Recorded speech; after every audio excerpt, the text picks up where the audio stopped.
So what is up sa inyo mga katuktok ko? Kamusta ang araw? Kamusta ang bawat isa? At ngayon nga po pala ay araw ng Huwebes. At ang araw nga po pala ng Huwebes ay isang magandang araw para sa lahat. At ngayong araw nga po pala ay meron na naman kami site na pupuntahan. At dito nga ay pumasok entry na nga kami sa Skyway. Sa mga hindi nga pala nakakaalam, ang Skyway ay daanan para mapabilis ang iyong pupuntahan. At ngunit ngayon tila parang nagbago ang mundo. Dahil imbis na makarating ka ng maaga sa iyong pupuntahan, ikaw ay makakarating ng mabagal sa iyong pupuntahan. Sa kadahilanan kahit Skyway, Expressway, Service Road, sobrang traffic na ngayon. Wala nang daanan na hindi matraffic ngayon, maliban na lang kung babiyahe ka ng 10 oras ng gabi. At dito nga, ang pupuntahan namin site ay ang site namin kahapon dahil sa kadahilanang meron daw simulation ngayon. At dito nga, ay tumuloy-tuloy na kami sa aming pagbiyahe. Sa may bandang unahan naman ay sinuwerte blessing kami dahil hindi nga matraffic at maya-maya nga lang ay naka-exit na rin kami. Sa bandang unahan nga ay kumanan-kanan na rin kami. Dito nga ay napagpasyahan nga namin na mag-pay parking na lang dahil walang parkingan sa loob. At pagkatapos nga namin kumanan dito sa may bandang unahan lang, nandyan na ang pay parking. At kung makikita nyo nga naman, paparada na nga kami sa may slot. At pagkadating-dating nga namin dito, agad naman namin binuhay ang mga breaker para magsimula na ng function test. At pagkatapos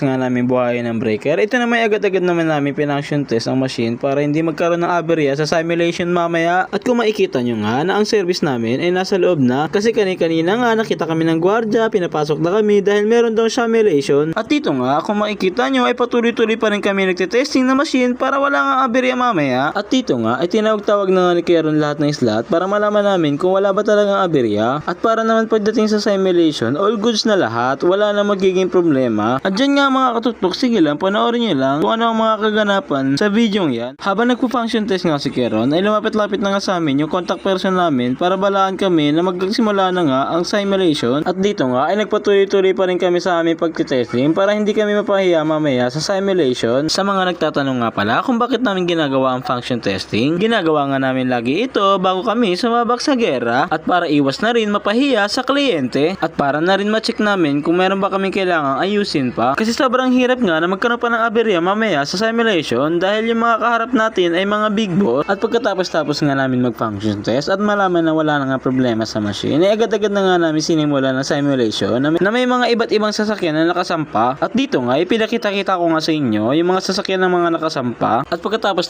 nga ng simulation ay agad-agad na nga namin pinindot ang push button at pagkatapos nga namin ma-power off yung machine. At dito nga ay napagpasyahan nga namin umuwi at bumalik na nga ng office. At yun nga lang mga katuktok, maraming salamat sa panonood. God bless you all.